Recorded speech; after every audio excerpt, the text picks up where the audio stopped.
ਸਾਰਿਆਂ ਨੂੰ ਪਿਆਰ ਭਰੀ ਸਤਿ ਸ੍ਰੀ ਅਕਾਲ। ਮੈਂ ਬਲਵਿੰਦਰ ਕੌਰ ਤੁਹਾਡਾ ਸਭ ਦਾ ਸਵਾਗਤ ਕਰਨੀ ਆ ਆਪਣੇ YouTube ਚੈਨਲ ਬਲਵਿੰਦਰ ਕੀ ਰਸੋਈ ਵਿੱਚ। ਅੱਜ ਅਸੀਂ ਬਦਲਦੇ ਮੌਸਮ ਵਿੱਚ ਵਾਇਰਲ ਬਹੁਤ ਚੱਲ ਰਿਹਾ ਹੈ। ਛਿੱਕਾਂ, ਖਾਂਸੀ, ਜ਼ੁਕਾਮ ਇੱਕ ਆਮ ਗੱਲ ਹੈ। ਐਲੋਪੈਥੀ ਦੇ ਤੁਹਾਨੂੰ ਪਤਾ ਹੀ ਹੈ ਬਹੁਤ ਸਾਈਡ ਇਫੈਕਟ ਨੇ। ਦਵਾਈ ਤੋਂ ਬਚਣਾ ਚਾਹੀਦਾ ਹੈ। ਇਸ ਲਈ ਅਸੀਂ ਤੁਹਾਡੇ ਵਾਸਤੇ ਇੱਕ ਨੁਸਖਾ ਲੈ ਕੇ ਆਏ ਹਾਂ ਜੋ ਕਿ ਅਸੀਂ ਆਪਣੇ ਘਰ ਯੂਜ਼ ਕਰਨੇ ਆ। ਅਸੀਂ ਸੋਚਿਆ ਕਿ ਤੁਹਾਡੇ ਨਾਲ ਵੀ ਸ਼ੇਅਰ ਕੀਤਾ ਜਾਏ। ਛਿੱਕਾਂ, ਖਾਂਸੀ, ਜ਼ੁਕਾਮ ਠੀਕ ਕਰਨ ਦੇ ਨਾਲ ਨਾਲ ਇਹ ਤੁਹਾਨੂੰ ਬਹੁਤ ਤਾਕਤ ਦੇਵੇਗਾ। ਅਸੀਂ ਇਹਨੂੰ ਬਣਾਉਣਾ ਸਟਾਰਟ ਕਰਨੇ ਆ। ਇਹਦੇ ਵਾਸਤੇ ਅਸੀਂ ਕੁਝ ਸਮਾਨ ਲਿਆਏ। ਇਹਦੇ ਵਾਸਤੇ ਲਿਆਇਆ ਸੀ 50 ਗ੍ਰਾਮ ਮਗਜ ਲਏ ਨੇ, 50 ਗ੍ਰਾਮ ਖਸਖਸ ਲਈ ਹੈ ਜਿਹਨੂੰ ਕਿ ਕਸਕਾਸ ਬੋਲਦੇ ਆ, 50 ਗ੍ਰਾਮ ਅਸੀਂ ਬਦਾਮ ਲਏ ਨੇ, 10 ਗ੍ਰਾਮ ਲਈਆਂ ਨੇ ਅਸੀਂ ਕਾਲੀਆਂ ਮਿਰਚਾਂ। ਜੇ ਤੁਹਾਡੇ ਕੋਲ ਭੂਰੀਆਂ ਮਿਰਚਾਂ ਹੋਣ ਤਾਂ ਤੁਸੀਂ ਭੂਰੀਆਂ ਮਿਰਚਾਂ ਵੀ ਲੈ ਸਕਦੇ ਹੋ। ਅਸੀਂ ਇਹ ਸਾਰੇ ਸਮਾਨ ਹੁਣ ਮਿਕਸੀ ਦੇ ਜੱਗ ਵਿੱਚ ਪਾ ਕੇ ਇਹਨੂੰ ਅਸੀਂ ਗ੍ਰਾਈਂਡ ਕਰ ਲਵਾਂਗੇ। ਅਸੀਂ ਇਹਦਾ ਪਾਊਡਰ ਬਣਾ ਲਵਾਂਗੇ। ਸਾਰਾ ਸਮਾਨ ਅਸੀਂ ਹੁਣ ਮਿਕਸੀ ਦੇ ਜੱਗ ਵਿੱਚ ਪਾਵਾਂਗੇ।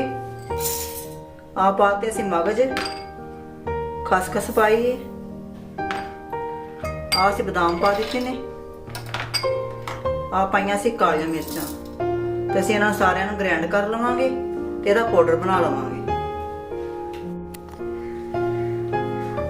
ਸਾਰਾ ਸਮਾਨ ਅਸੀਂ ਗ੍ਰਾਈਂਡ ਕਰ ਲਿਆ ਹੈ। ਅਸੀਂ ਇਸ ਤਰ੍ਹਾਂ ਦਾ ਇਹਨੂੰ ਬਣਾ ਲਿਆ ਪਾਊਡਰ ਇਹਦਾ। ਤੁਸੀਂ ਵੀ ਇਸੇ ਤਰ੍ਹਾਂ ਹੀ ਬਣਾਇਓ ਜੇ। ਅਸੀਂ ਇਹਨੂੰ ਡੋਂਗੇ 'ਚ ਕੱਢ ਲੈਨੇ ਆ।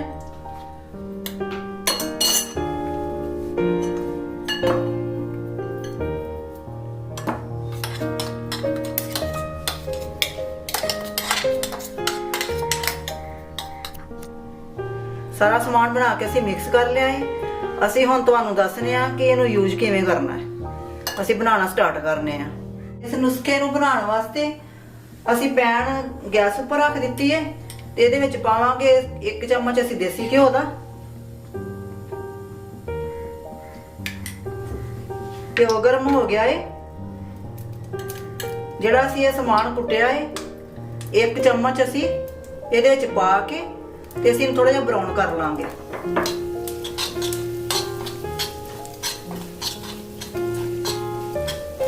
ਅਸੀਂ ਤੇ ਇਸ ਨੁਸਖੇ ਨੂੰ ਬਹੁਤ ਟਾਈਮ ਤੋਂ ਯੂਜ਼ ਕਰਨੇ ਆ। ਖਾਂਸੀ ਜ਼ੁਕਾਮ ਹੋਣ ਤੇ ਅਸੀਂ ਕਦੀ ਵੀ ਦਵਾਈ ਨਹੀਂ ਲਈ। ਅਸੀਂ ਇਹ ਹੀ ਬਣਾ ਕੇ ਤੈਨੂੰ ਯੂਜ਼ ਕਰੀਦਾ ਏ। ਇਹਦੇ ਨਾਲ ਹੀ ਸਾਨੂੰ ਆਰਾਮ ਆ ਜਾਂਦਾ ਏ। ਦਵਾਈ ਸਾਡੀ ਬਰਾਊਨ ਹੋ ਗਈ ਏ। ਅਸੀਂ ਇਹਦੇ 'ਚ ਹੁਣ ਪਾ ਦਿੰਨੇ ਆ ਦੁੱਧ। ਇਹਨੂੰ ਅਸੀਂ ਉਬਾਲ ਲਵਾਂਗੇ।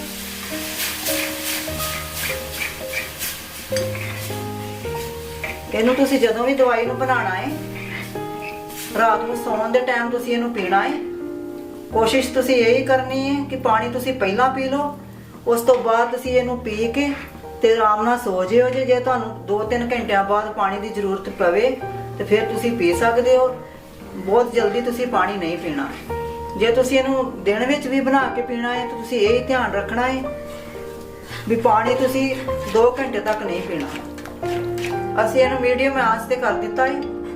ਅਸੀਂ ਇਹਨੂੰ 2-3 ਮਿੰਟਾਂ ਤੱਕ ਉਬਾਲਾਂਗੇ। 2-3 ਮਿੰਟ ਹੋ ਚੁੱਕੇ ਨੇ। ਅਸੀਂ ਇਹਦੇ 'ਚ ਹੁਣ ਚੀਨੀ ਐਡ ਕਰ ਦਿੰਨੇ ਆ। ਚੀਨੀ ਤੁਸੀਂ ਆਪਣੇ ਹਿਸਾਬ ਦੇ ਨਾਲ ਘੱਟ ਜਾਂ ਜ਼ਿਆਦਾ ਪਾ ਸਕਦੇ ਹੋ। ਅਸੀਂ ਤੇ 1 ਚਮਚ ਪਾਈ ਹੈ।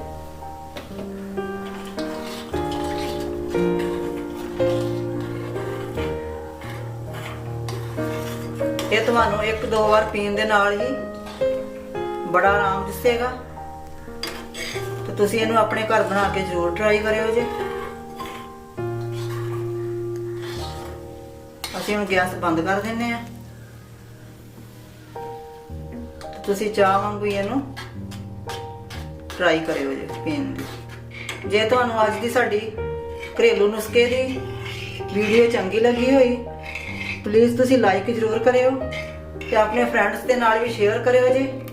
ਜੇ ਤੁਸੀਂ ਸਾਡੇ ਚੈਨਲ ਤੇ ਨਵੇਂ ਆਏ ਤੇ ਸਬਸਕ੍ਰਾਈਬ ਜ਼ਰੂਰ ਕਰਿਓ ਅਤੇ ਘੰਟੀ ਦਾ ਬਟਨ ਤੁਸੀਂ ਜ਼ਰੂਰ ਦਬਾਇਓ ਤਾਂ ਜੋ ਨਵੀਂ ਆਉਣ ਵਾਲੀ ਵੀਡੀਓ ਤੁਹਾਡੇ ਤੱਕ ਪਹੁੰਚ ਸਕੇ।